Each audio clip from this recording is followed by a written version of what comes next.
I met a guy named Kurtis Robinson, and he was part of that whole group just sitting there with the We Did the Time and the movement and trying to do some social justice initiatives. People who'd been in prison come out and had to redo it. Next thing I know, Kurtis is a firefighter. I'm seeing him on the news channels and that kind of stuff, being greeted by the chief of the fire department, that kind of thing. Oh, Kurtis is kind of moving up. And then just this summer, he got elected to being the president of the NAACP here in Spokane. Which, if you don't know, if you haven't followed the story, is a little bit of a tough group, right? It's been through the ringer because a few years ago they had a white farm girl from Montana get elected to be the leader of the NAACP, and it made national news, and so it's kind of a group to rebuild.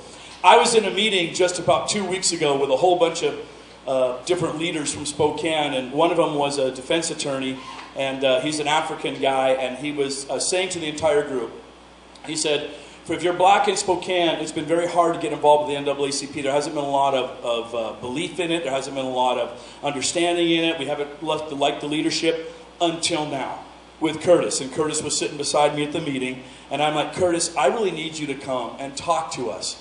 Because when it comes to discussing racial issues, one, we want to hear it from the Jesus standpoint. And Kurtis is on fire for Jesus. I love that. And the other thing is, come and talk to us a little bit about what is it that the African-American community in Spokane would like to say or speak to the white community. What is it we need to know? How can we harmonize? How can we reconcile? So without any further ado, I would like to introduce you, Kurtis Robinson. Would you guys please give him a warm welcome?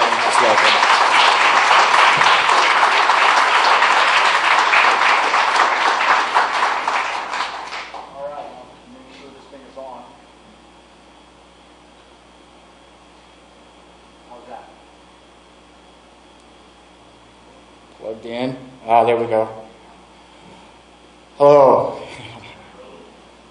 So, yeah, I just got to say, first off, let me just get some of the pleasantries out of it. And they're sincere, but, I got to kind of hang on to that kind of stuff because this has been, it's been a lot.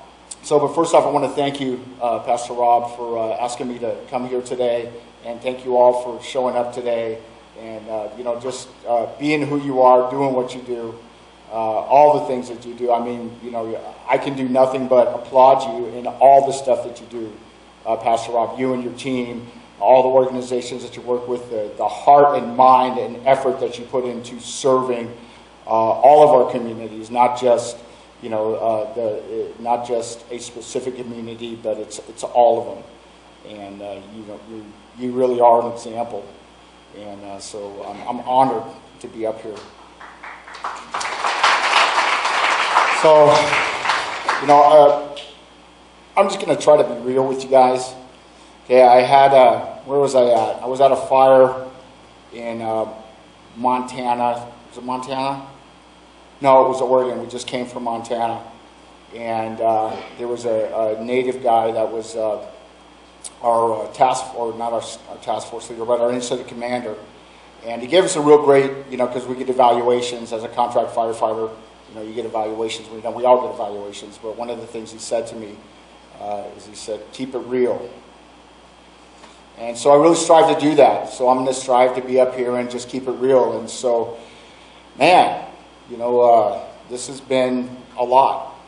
I'm not going to even act like, rah, sis boom bah, there is a lot of that, and hopefully, whatever the message is that, the Lord put on my heart will come through in the way that He wants it to come through, better than I am able to deliver it, because I just trust Him like that, because there's a reason that one is God, and I'm not, we're not, but He is.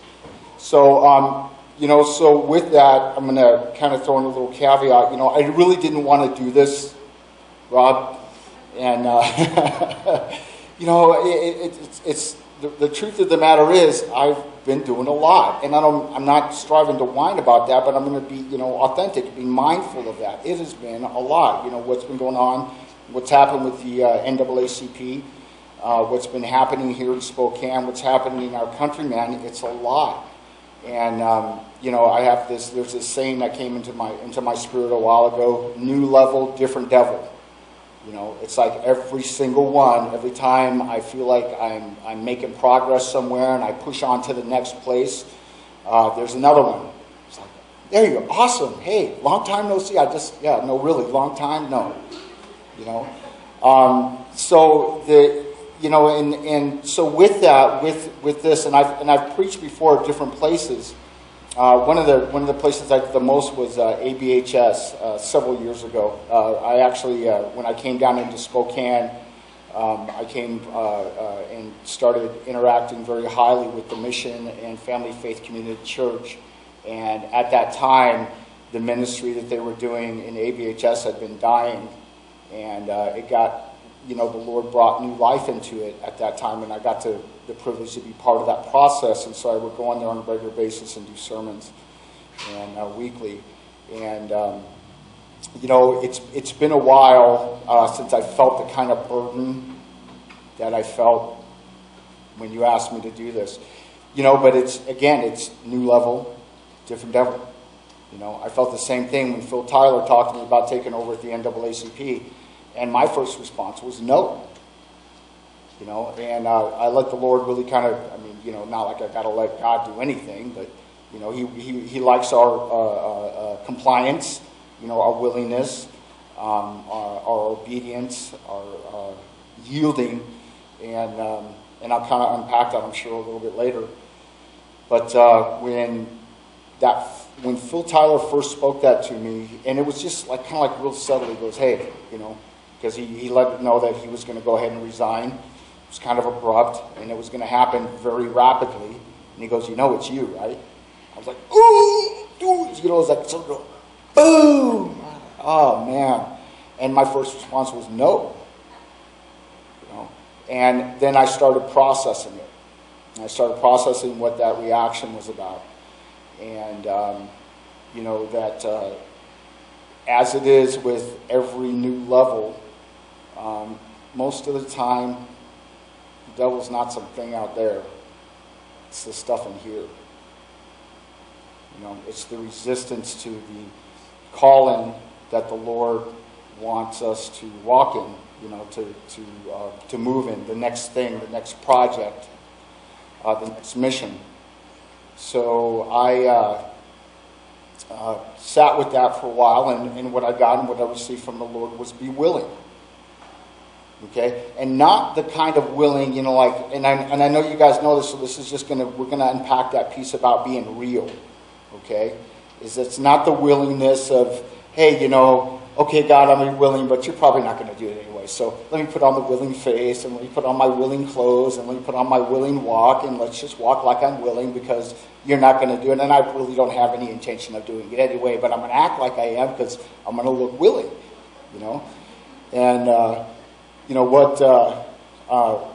Lord, and this was not my first dance with him, it's been a journey. And as soon as I had that internal response and recognized that coming across the stream of my consciousness about that, wanting to put on that very shallow willingness, that I started going deeper and started really opening up, the resistance and, the fear and the insecurities and, just all of the baggage and all of the stuff that, that was there, that was really behind the unwillingness, and dealt with it and had very in-depth crying conversations with the Lord about that. And when the time came for the meeting, and I it's one of those kind of things, Lord, I believe, but help my unbelief. Anybody know that one? Okay? So, I believe, Lord, but I know I've got this pocket of stuff that you're working with me on, so I know that this is still resistant, and we're going to work on it, and I'm just going to go be willing. I'm going to be as willing as whatever I've got, and acknowledging that a part of me still maybe is kind of unsurrendered. So I went to this meeting where we were finally going to really deal with the whole presidency thing and Phil's rapid departure. And I sat there, and I had the last seat at the table, so I was the last guy to get there, which is kind of my speech sometimes, I try not to live in a time box, but it happens. but also be mindful of it. So I sat there and I watched every single person at the table turn it down as it went all the way around the table and ended up to me, the very last one. And I went, oh, man. And I caught that. I mean, that thing was like right here. It was like, no. And but I choked on it. And I let them know, I just say, hey, you guys, I really don't want to do this, but I know I'm supposed to do it. The Lord, and I told them, the Lord told me to be willing. And so, the real willingness, not that shallow piece. So I accepted the nomination for it and then was voted in as the local president. So, and I addressed that piece right there. Just to let you know that we're all in process, and to really kind of just lay that out there, because I don't try to be anybody. I don't try to pretend like I'm anybody. I strive to walk in complete confidence in who, my Father is, who my Lord is, who the Most High is, and His power to do pretty much whatever it wants, and that it has the best intentions for me. And a lot of those things don't always include what I want. A lot of it includes confronting the idea of what I want versus what the Lord wants done. And so as I kind of lay that out, and I'm saying that I'm a lot, work on that. But anyway, work in progress. The title of this is and I kind of put, what might Jesus say to the dominant white culture in America today? And, I'm striving to be humble with that, because I don't want to say, and there's not even a thought in my mind. It's like, oh, I know what Jesus would say. I'm that guy. Let me tell you what Jesus would say to you, white people. Really? No, I'm not, that's not the place that I'm coming from.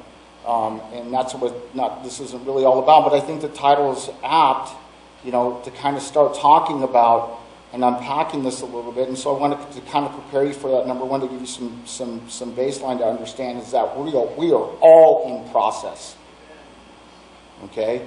And it is not anything to be ashamed of. It's something to embrace. For who the Lord loves, He chases and scourges every son that He receives. In the true, and I've kind of unpacked that a little bit. Who the Lord loves on, it is, and I believe the word is agapeo. It's the action. It's a verb. Who the Lord is loving on, He chastens, and that's a interpretation or somewhat of a translation. But whatever the case is, that word kind of actually expands a little bit. It can also mean training. Who the Lord is loving on, He trains and disciplines every child that He receives. We are all in process, but especially us, the body of Christ. Especially us. I'm gonna put this out there, and I'm gonna try to get into some of my notes and some of these scriptures, but we have a whole nother level of accountability. We really do. And it's not a thing to kind of like, oh, okay, woe is me, and, and I'm, the self-flagging, I'm a bad, I'm a bad Christian, I'll never be good enough, and all that kind of stuff. I mean, whatever. It's not that. But it is that understanding that, we are a work in progress. And we are every day of our experience here as human beings. And let me put it like this. We are spiritual beings having a human experience. Okay, that's kind of my perspective on this. So every day in our human experience, we have an opportunity to grow and to be trained by the Creator of the universe. I mean, there is nothing short of what this one is. Okay, so that for me is, as much as I kind of want to wrestle with that and, kind of want to hang on to self, my challenge to that, my internal dialogue with that is, hey, I'm getting trained by the Creator of the universe, who loves me, who has a best idea for me. And that's good, no matter what it feels like to my flesh. Okay, so putting that out there, and we're all here, we're all human, all right? So what would Jesus say to white culture, the white dominant culture in America today? I think you might kind of start off with Matthew. I've got some scriptures here, so we're going to do Matthew 1, 11:1 through 11:19. And you guys can get there. There's a lot of scripture, so I'm just going to start reading it off. But please go ahead and catch up. And it came to pass, and most of this I'm reading from is from the King James and from the literal translation. Most of the stuff I'm going to be working with today. And it came to pass that when Jesus made an end of commanding his 12 disciples, he departed thence to teach and to preach in their cities. And now when John had heard of the prison the works of Christ, he sent 2 of his disciples, and he said unto him, Art thou he that should come, or do we look for another? And Jesus answered and said unto him, Go and show John again those things which ye do hear and see. The blind receive their sight, and the lame walk, the lepers are cleansed, and the deaf hear, the dead are raised up, and the poor have the gospel preached to them. Blessed is he whoever shall not be offended in me. And they departed. And Jesus began to say unto the multitudes concerning John, What went ye out into the wilderness to see? A reed shaken with the wind? But what went ye out for to see? A man clothed in soft raiment? Behold, they that wear soft clothing are in kings' houses. But what went ye out to see? 3 times. A prophet? Yes, I say unto you, and more than a prophet. For this is he for whom it is written, Behold, I send my messenger before thy face, which shall prepare thy way before thee. Verily I say unto you, among them that are born of women, there hath not risen a greater than John the Baptist, notwithstanding that he is least in the kingdom of heaven. He that is least in the kingdom of heaven is greater than he. And from the days of John the Baptist until now, the kingdom of heaven suffers violence, for the violent take it by force. For all the prophets and the law prophesied until John.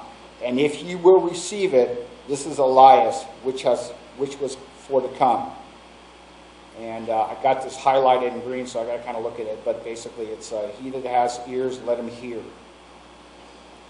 But whereunto I shall liken this generation, it is like unto children sitting in markets and calling unto their fellows and saying, We have piped unto you, and you have not danced. We have mourned unto you, and you have not lamented. For John came neither eating nor drinking, and they say, He hath a devil. The Son of Man came eating and drinking, and they say, Behold, a man gluttonous and a winebibber, a friend of publicans and sinners. But wisdom is justified of her children. You know, and so I asked the Lord about that. You know, what's this about? What's the dynamic that you kind of want me to unpack here? What are you saying? You know, with that context. You know, to this aspect of American culture right now. And it's, this is a prime example of how the Lord addresses and points to strongholds, restrictive mindsets, biases. Okay? And he addresses it in the generations. Well, hey, we're acting like this. Why aren't you acting like this? They're viewing things from their perspective and not willing to open it up to what's really going on, and then judging others based on that bias. That's an issue. Okay, and I think really, honestly, truly, it's an issue that we suffer from here in this country. It's an issue that too many people are unwilling to tackle, and it's an issue that the Lord is always wanting to put his finger on. But there's this caveat that's at play here for us of faith and for all humanity, and it's the choice factor. You know, he wants us to choose to surrender to him, to choose to yield to him. Otherwise, you know, I mean, because the entity that we're dealing with, this is not some, you know, half-baked concept of a thing in the universe to help ourselves feel better. You know, I know God exists. I know God is real. And even that word, you know, is an interesting word. You know that word, and I looked it up and I researched it for a while. It is a Proto-Germanic word that they don't even really know where it really started being widely used at. But as far as the earliest written record they could find about the word God was by Saint Arian. Okay, and that's the guy that, you know, didn't believe in the deity of Christ. Okay, so it's like, it's real kind of interesting. So, and I don't really, you know, I just kind of wanted to point that fact out there. You know, what we are dealing with is we are dealing with an omnipotent, all-powerful, almighty creator of the universe that is capable of doing whatever it wants. But what it wants to do more than anything else is it wants us to yield, to be obedient to the process and the plan that it has for us, and bringing us forward and developing us into its idea of what our potential is. Not our idea, its idea. And I say it because you know what David said, God is indescribable, the indescribable one. You know, we want to throw all the anamorphic terms on him, you know, on him, you know, but you know, and it's okay. God gets it. The Creator gets it. He knows. You know. But, you know, the truth of the matter is, you know, like things like that, we use the term Jesus. There's nothing wrong with using Jesus. But where did that word come from? When did they start calling him Jesus? When he was out with, when Joseph and Mary had him, were they calling him Jesus? Or was it when the Romans had him? They were calling him Jesus. I mean, when did that happen? You know, do we even contemplate that? And I know that, you know, part of the thing that, and the reason I kind of unpacked that a little bit is because I have been striving since I made conscious contact with the creator of the universe, and I did, and it's real, and it's not playing, and there's some stuff it really wants us to address as a species, as a culture. When I made contact with that one, I started asking these questions. It's like, you know, what are you? What are you doing with us? Why are you letting all this stuff kind of go on? And a lot of what it said is, you know, I've got a plan. You know, so try not to worry about it too much. But, you know, while you're over here up on the mountain, I'm going to take you through a healing process because I was crippled. And as I take you through this healing process, I'm going to call on you to do some things. And I'm going to call on you to do it the way I want you to do it, not the way you want to do it. And that, of course, started kind of a wrestling match and yada, yada, yada. But the reality is that, you know, I constantly wrestled with self and trying to tell this thing that talked to me, this thing that did heal me, very painful process. I had lost use of my right arm. It had atrophied to the size of my wrist up into my shoulder.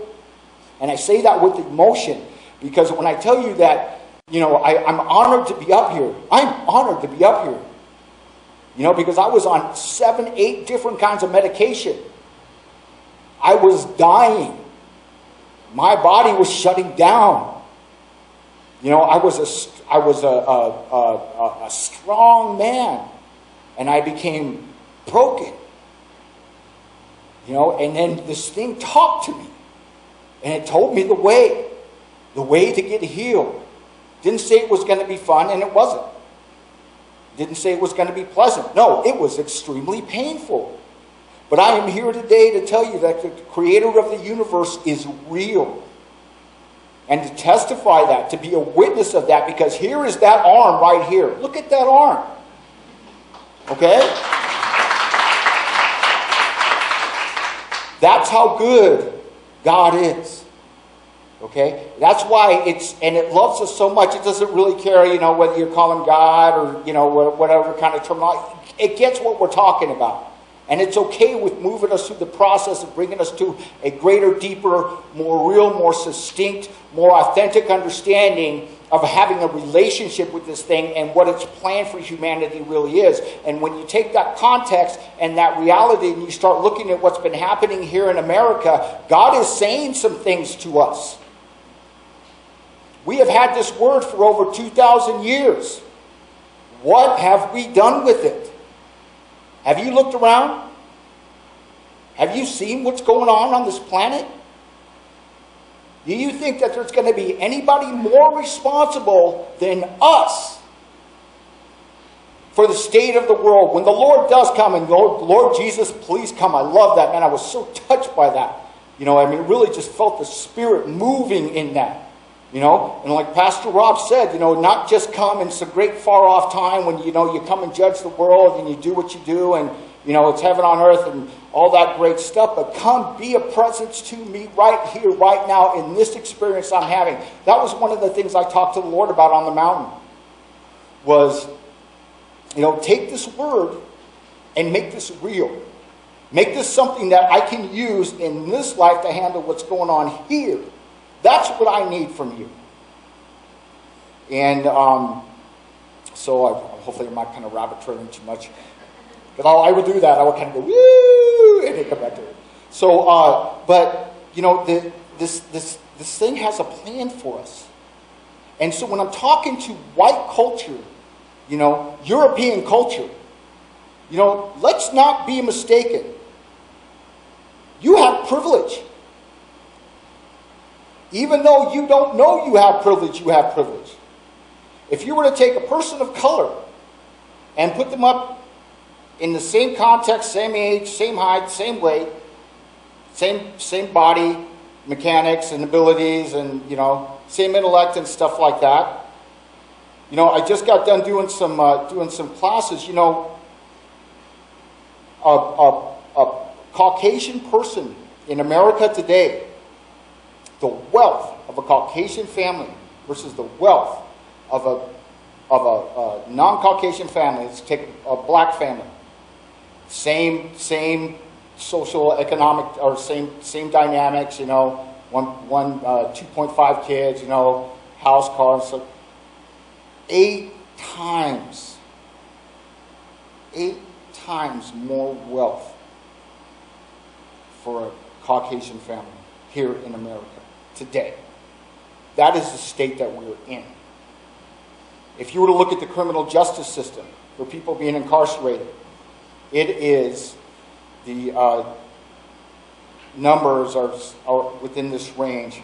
For a black person, is 7 to 8 times more likely to have police contact, to be arrested, to be incarcerated, and to spend time in jail than a Caucasian person.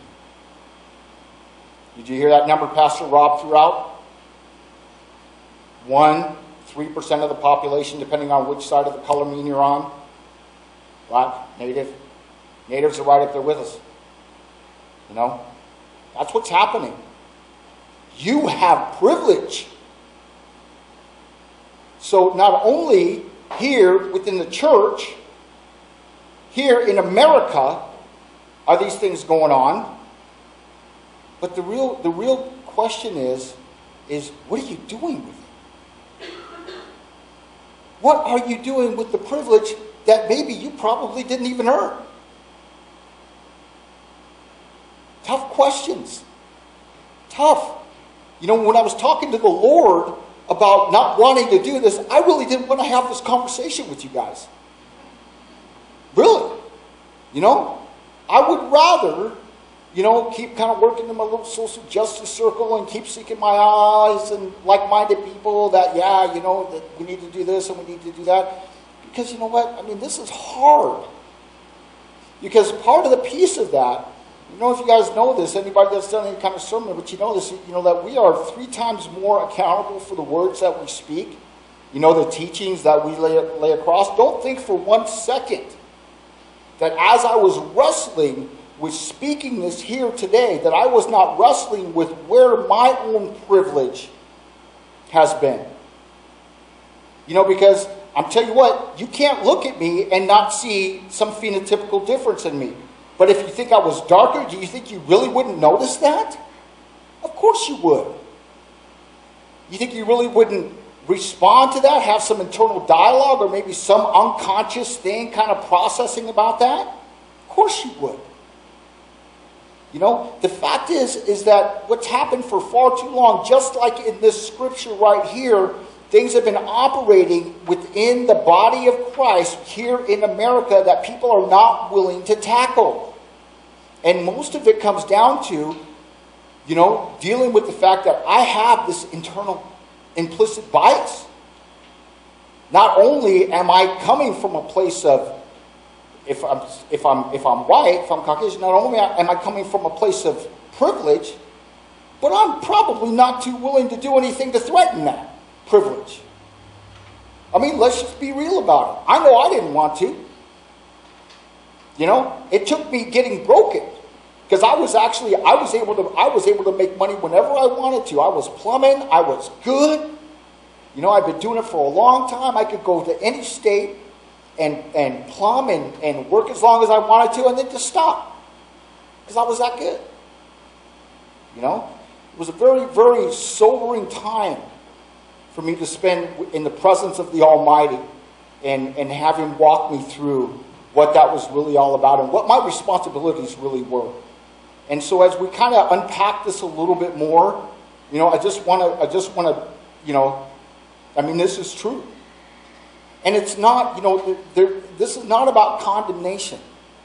Okay, this is about reality. Because the reality is, even if you're locked up in prison, if you're white, you've got more privilege than if you're black or if you're native. That is the way that's happened. This is an historical thing that has occurred in this country. And even though our generations aren't necessarily responsible for those acts that have been committed, that got us this far, what are we doing to heal the harm that's been caused? What are we willing to let go of? Am I willing to let go of my comfort to be able to heal what I didn't do, but maybe my generations before me did? When I think about what if Jesus was here, if Jesus was sitting right here talking to me, talking to you, I mean, He probably wouldn't even have to say that. He'd probably just look at you, and you'd know. You know? So, you know, I just kind of wanted to, I needed to, it's like, hey, if we're going to have this conversation, let's have it, you know? And it's okay. Because here's the one thing I want to bring it back home to again, and yeah, I'm way running out of time, is that, you know, we are all in process. Let me talk to you about the impacted communities real quick, and then we'll get into some more scripture. That, you know, with our impacted populations, you know, the conversation that I'm having is, what are we doing about the systemic multi-generational trauma and resentment that's now become a cultural foundation? You know, what are we doing about that? Why aren't we having that conversation? Why aren't we processing that ourselves so that when we come to the table to deal with the systemic, industrial, institutional racism that is still in operation in this system in America today, and it is, okay, why is that we can't seem to collectively come to the table without just puking all over everybody? You know, what is it about where we're coming from that makes it so that we can't come and be clear, be forgiving? I mean, I understand why you don't want to be forgiving. I didn't want to be forgiving, and I was beaten, molested. I was raised to be a drug addict, a hater of women, you know, a destroyer of my fellow men. You know, I had all kinds of reasons to be unforgiving. Okay, but the bottom line is that is definitely not what the Lord is about. Okay, and it most certainly isn't doing anything any good. As a matter of fact, it was destroying me. I was my worst enemy, and my resentment and my unforgiveness, the poison that I drank of that kept me sick. Okay, so make no mistake, we are all in this together. And we've all got a lot of work to do. But I'm going to go ahead and kind of zero back in on this, because what this is really about for me in this message here is understand something very clearly. Is you do have privilege. It is an operation. You are able to do something about it. You are able to help heal this. And the fact that if you've been resistant to do so, that's part of the process of the work of the Lord that He wants to do in you. You know, and it's probably not going to be fun. It's probably not going to be pretty. It's probably going to be very disturbing, very uncomfortable, very awkward. Welcome to the kingdom.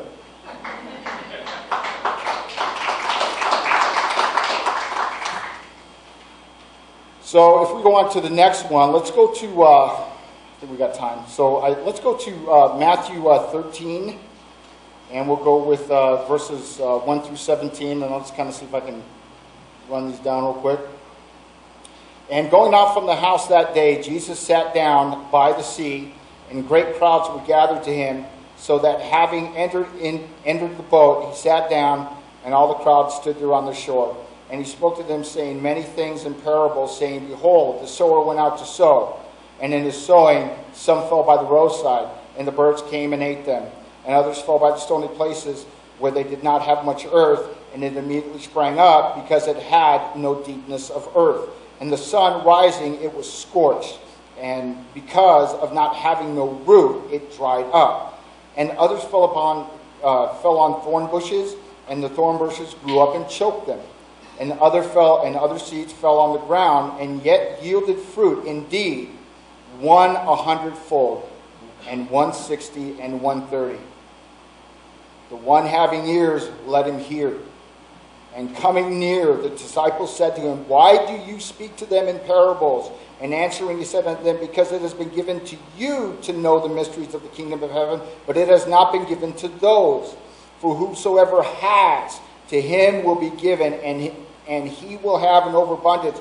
But whoever does not have, even that which he has will be taken away from him. And because of this, I speak to them in parables, because seeing they do not see, and hearing they do not hear, nor do they understand. And the prophecy of Isaiah is fulfilled in them, which says, In hearing you will hear, and in no way understand, and seeing you will see, and yet no way perceive. For the heart of this people has grown fat, and they have heard heavily with the ears, and they have closed their eyes, and they do not see with the eyes, or hear with the ears, and understand with the heart, and be converted, and I heal them. But your eyes are blessed because they see, and your ears because they hear. For truly I tell you, many prophets and righteous ones desired to see what you see and did not see, and hear what you hear and did not hear. How many people want to really hear from the Lord? Raise your hand. Okay, that's awesome. That's awesome. How many people actually feel like they really hear from the Lord? Awesome. That's awesome. Okay, how many people get I'll just call it what it is. How many people get rebuked by it when you hear from the Lord? Okay? Welcome to the kingdom. That is absolutely part of the process. And I'm gonna shoot something at you real quick. Let's see if I can find it. Yep. Got this one at the last. Let me see. Yep, Hebrews 12:4. Ye have not resisted unto blood, striving against sin, and ye have forgotten the exhortation which speaketh unto you as unto children. My son, my child, despise not thou the chastening of the Lord, nor faint when thou art rebuked of him. For whom the Lord loveth, he chastens and scourges every child he receives.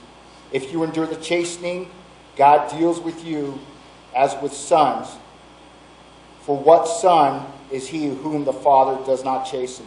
But if ye be without chastisement, whereof all are partakers, then ye are illegitimate, I don't want to use that word. Then ye are illegitimate and not sons. Furthermore, we have had our fathers in the flesh which corrected us, and we gave them reverence. Shall we not much rather be in subjection to the Father of spirits and live? For they verily for a few days chastened us, our earthly fathers, after their own pleasure. But he, the Most High, for our profit, that we might be partakers of his holiness. Now, no chastening for the present seems to be joyous, but grievous. Nevertheless, afterwards it yields the peaceable fruit of righteousness unto them which are exercised by it. Okay? So, again, we're dealing with this wonderful being that just loves us so much that he will let us resist the process. But I heard it was Randy Altmeyer that started unpacking it for me. Was be not conformed to the pattern of this world, but be transformed by the renewing of your mind, so that you may prove what is God's acceptable, good, and perfect will. 3 stages. Okay? Whatever mix you want to, but the bottom line is like there's acceptable. That's okay. That's not bad. Good job. Well done. Okay? Better than you were. Okay? Then there's the next stage. There's good. Hey man, that was good. You're making, getting stronger. But then there's perfect. God's best idea. God's best plan for us. And he looks for us to yield to that process, to be changed and grown and transformed and moved forward. A lot of what that process looks like is John 15:1. Do I have a few more minutes, Pastor? Yeah? Yes, okay? Pastor Rob? Okay, all right. I am the true vine, and my Father is the husbandman. John 15. Every branch in me that bears not fruit, he takes it away, and every branch in me that bears fruit, he purges it, that it may bring forth more fruit. Now you are clean, made clean through the word I have spoken to you. Abide in me, and I in you, as a branch cannot bear fruit of itself, no more can you, unless you abide in me. I am the vine, you are the branches. He that abides in me, and I in him, the same bringeth forth much fruit, for without me you can do nothing.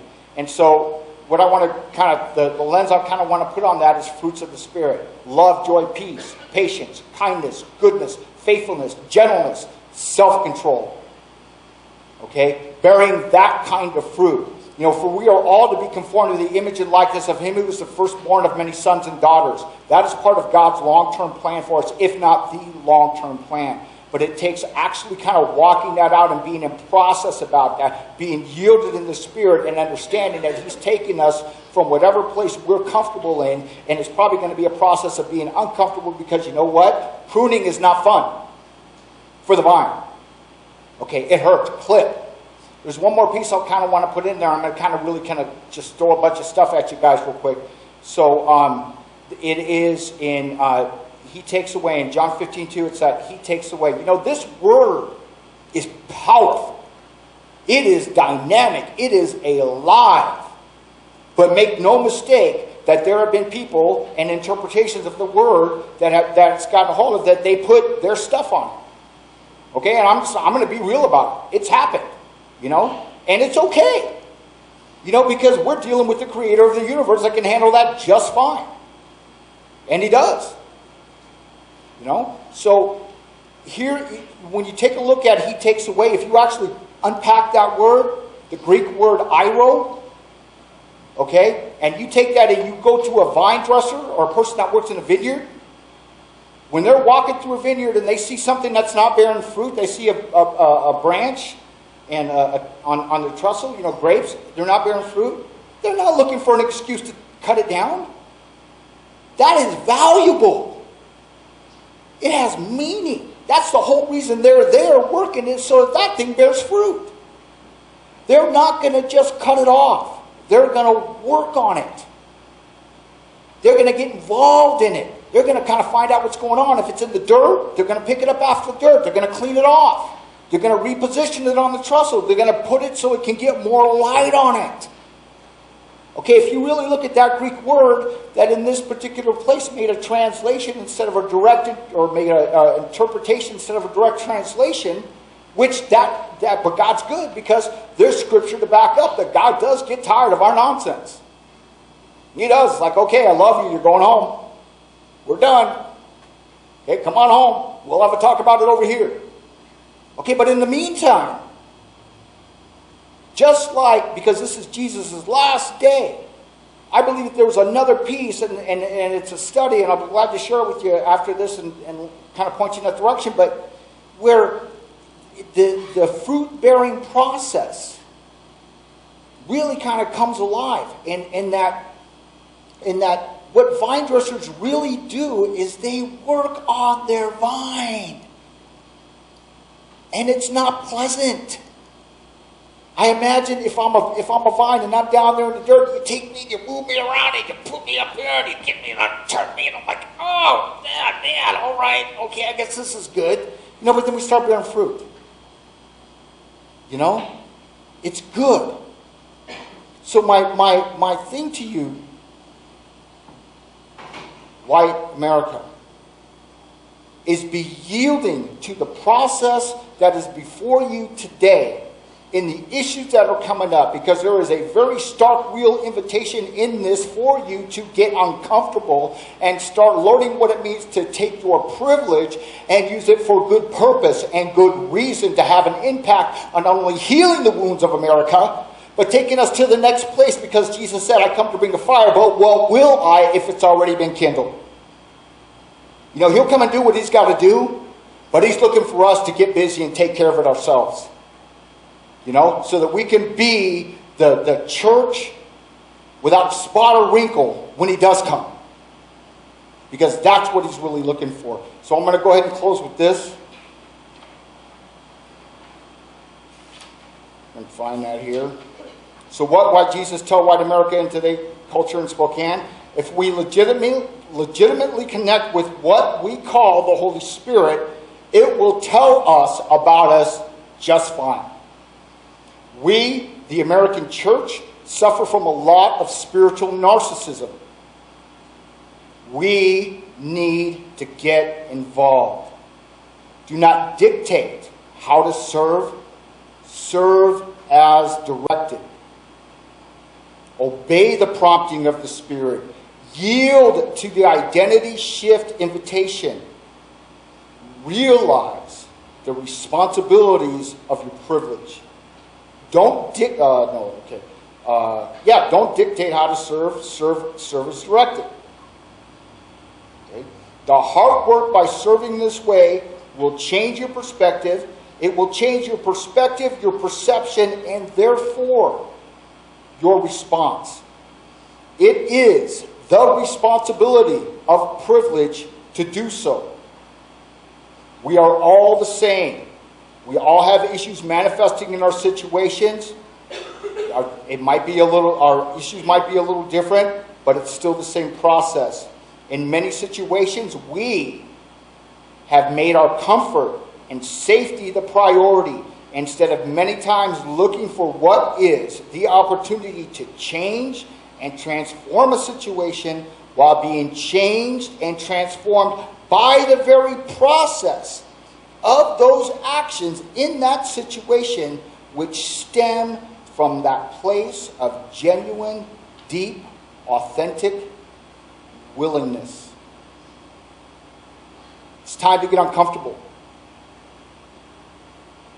Okay? So we're not hanging back around going, hey, how come you're not playing this? How come you're not dancing this tune I'm singing? I can unpack it some more, but I'm out of time. Right, thanks, guys.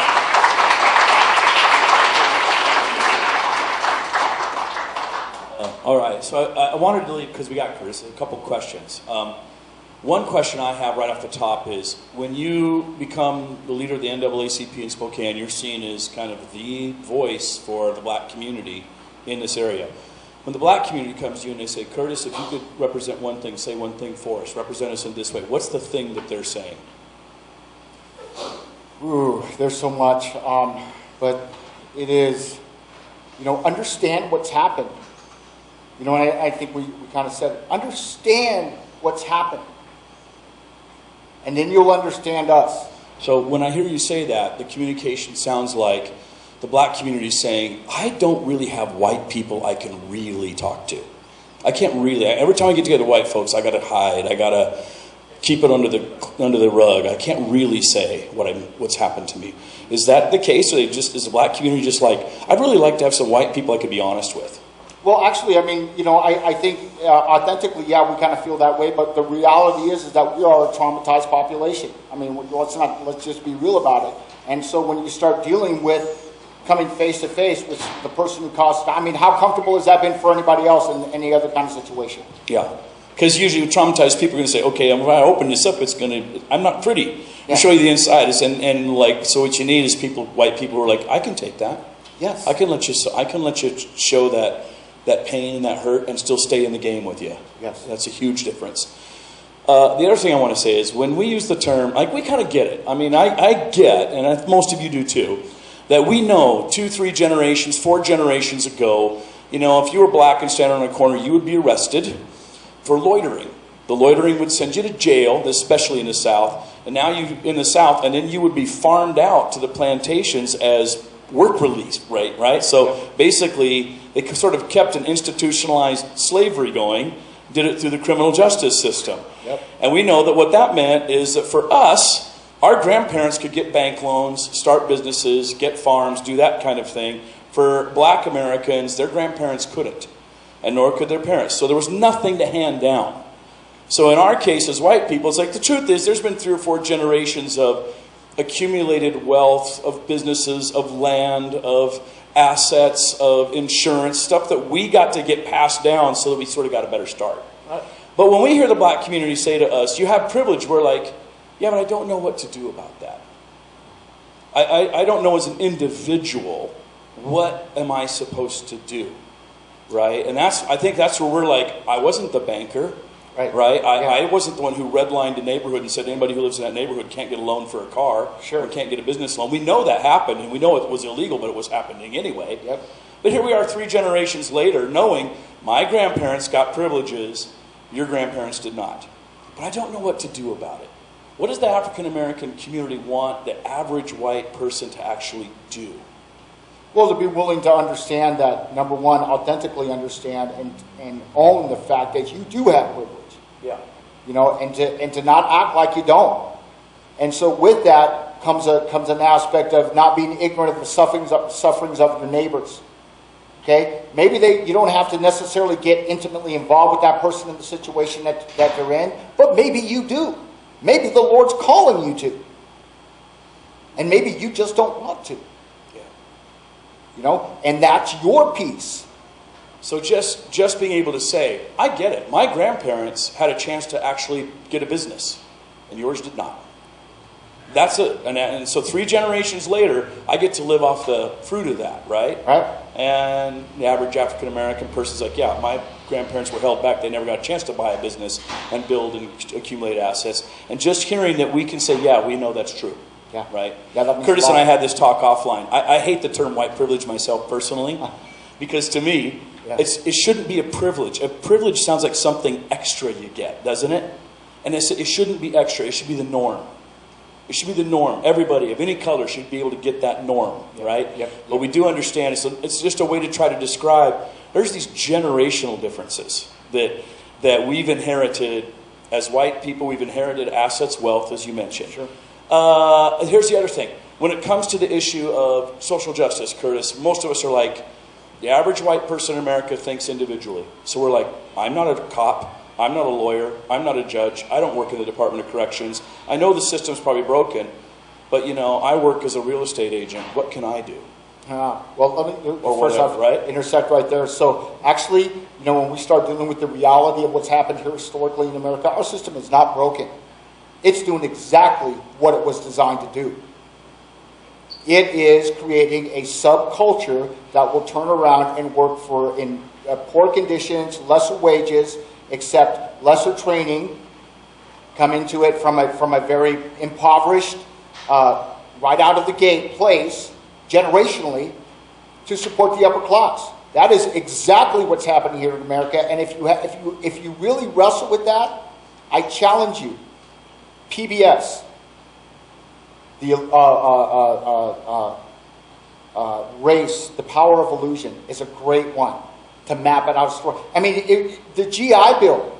The GI Bill. You know the GI Bill? They excluded. I mean, just that short a time ago, really, generationally, a very short time, excluded blacks. Every other Caucasian person that served the country at that time got the loan. The blacks didn't. So they could go to college, blacks couldn't, the whites could, even though they'd served the time. And if you do any study of the social justice or the justice system, you'll see that that's true. Crack cocaine versus regular cocaine. Crack cocaine is a 5 or 10 year sentence for the same amount of regular cocaine. Regular cocaine, by the way, is way more expensive and way more pure. So white folk use use cocaine because they can afford it. Black folk use crack. So the sentence for each one is, you use crack, you get 5 years. You use pure cocaine, it's maybe a year in prison. So even the criminal justice system is rigged that if you're poor and use the poor version of cocaine, you're going to end up in prison way longer. So there's all these crazy things that have happened, and we understand it. So when we talk about racism, most white people think, well, I'm not mean to black people. I'm okay. Yeah. But then we don't understand or haven't done a study to say, you don't understand there's stuff inside the system that's broken, and the entire system is creating this. So yeah. So, and Pastor Rob, I got to interject there. So when I went through school, it wasn't until my 30s, I believe, my late 20s, my 30s, is when they actually finally changed the history books and started acknowledging about the atrocities Custer committed. Guys, this is not that long ago. I mean, let's just be real. The piece of privilege allows you to be disconnected from that reality, so it's not directly impacting you. So you kind of jump off on this gate where those kind of facts weren't necessarily, it's not anything, well, you're getting the truth now, or a better version of the truth. That's not how we were taught. That's not how my generation was taught. Custer was this great hero. I'm a colored guy, and I wanted to be like Custer. So you have, and in your current roles, we've talked, the Native American population come to you and saying, hey, represent us too. So you have to have a voice in that community as well. Yes, sir. So in a general way, I'm hearing that what the people of color in Spokane are wanting is it okay if I could talk to people who are white and just express the pain, and maybe it can be healed? If I could express it, we could start the process of healing it. Well, I think that there's that, but more so than anything else is the acknowledgement that it happened. And it doesn't have to, it's not some groveling thing. It's like, oh, come tell me how sorry you are, white person. Any person of color that needs that is not where that person of color needs to be, and they're reconciling what's going on with them and coming to a better place of healing about that, because we have to do that. That's our responsibility. That's our conversation.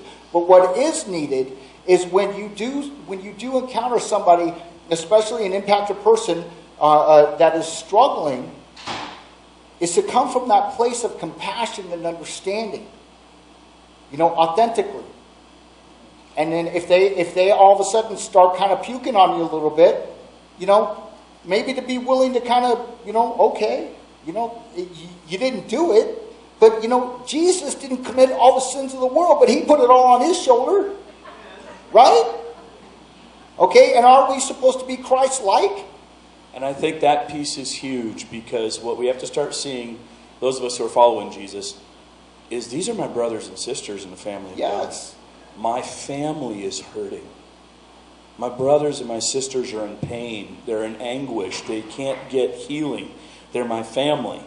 And God is trying to unite us and bond us at a deeper level. Like you said, spiritual beings in these earthly bodies. God's trying to bond us in a deeper level. And part of, I think, what we have to do as Christians who are born into a more privileged place in society because of what's happened historically, start to realize that we can't just say, well, that's them, that's their problem. It's like, no, those are our brothers and sisters.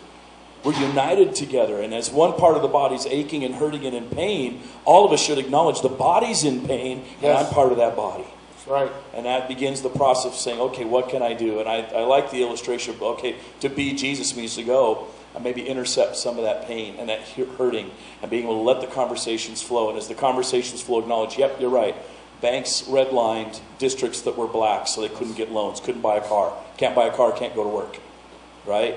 We know that happened. It's a historical fact. So we kind of look at that whole thing and say, okay, where are we now? I had an African-American guy here tell me, Rodney McCauley, he told me that in the early 70s, black churches got together in Spokane, and the pastors told their people, do not create a black neighborhood in Spokane. We're doomed if you do. And so they spread out where they could all around Spokane. So if you look at it, is there a black neighborhood in Spokane today? That was a purposeful thing the African-American community did, because they knew if they created a black neighborhood, they'd be doomed. And they kind of quietly did it under the radar scope, said spread apart, don't live next door to each other as much as you can. Whatever you can afford, try to not live next to each other, because if we create a black neighborhood in Spokane, it's over for us. So understanding all this is part of what we have to hear, to be able to say, as a white person, oh, I'm understanding now how the criminal justice system's working. I'm understanding that there's this history that's happened. Because of the history, assets were accumulated in my family line on all sides, moms and dads all down the line, to get to a place where it's like I had a better shot from the get-go.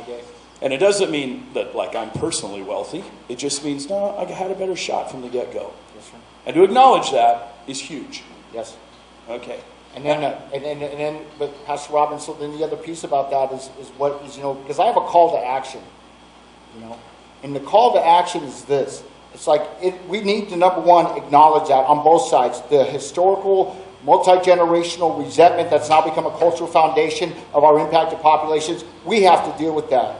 What has to be dealt with over here is the acknowledgement that you just laid out, okay, personally. And then everybody's got to move into a place of action and coming together and moving in a constructive, clear way about dissecting and changing these systemic industrial racism dynamics that are in operation. I'm going to let you know this, Rob, and that's that, because of the Otto Zim case and the deaths in the county jail, we had a justice system audit done, a Justice Department audit done here in Spokane. We are in the second phase of the MacArthur grant as a result of the work that's been being done here as a result of this audit. But the audit found Spokane to be one of the top 5 worst criminal justice systems in the whole United States of America.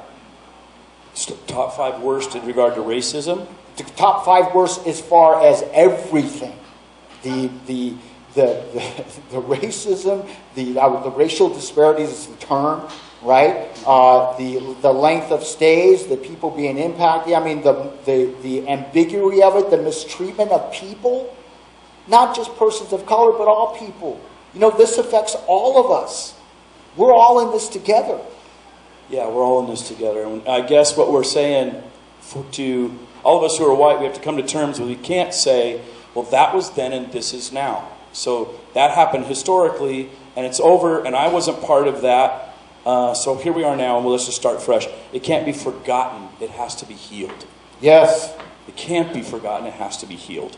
And so that's what we're looking for is a sense of being a participant in meetings and attending stuff and having coffees and sitting down and having honest conversations and say, tell me what you've been through. Tell me what's happened. Explain your life to me. Explain what has happened to you in encountering criminal justice here in Spokane that I haven't. I don't encounter it. So it's and hearing the stories helps the healing process. And in that healing process, then we'll know what to do later. It's not so much a call to action as it's a call to listening and understanding. Let's pray as we just close the service out. Lord, we are united with brothers and sisters of color in Spokane. They're going to be forever and eternally with us in heaven. We will be together. We'll be knit together in a unity. We'll be distinct in what we have been through, but we will be knit together in unity. And you have called us, Lord, to be agents of healing. You have called us through the gospel message that is a message of redemption and healing and reconciliation and salvation. You've called us to a place of saying, go forth and be my ambassadors with that message. And we're going to tell you right now, Lord, most of us in the room, we don't know how to be that ambassador. We don't know what to do. But as Kurtis has told us, being willing to just say, okay, Lord, make me uncomfortable. Make me uncomfortable to be your ambassador, your representative. May the gospel message of healing and hope go out in us, with us, and through us. Show us this week, Lord, little ways that we can begin this process. We ask this in your most holy name. Amen.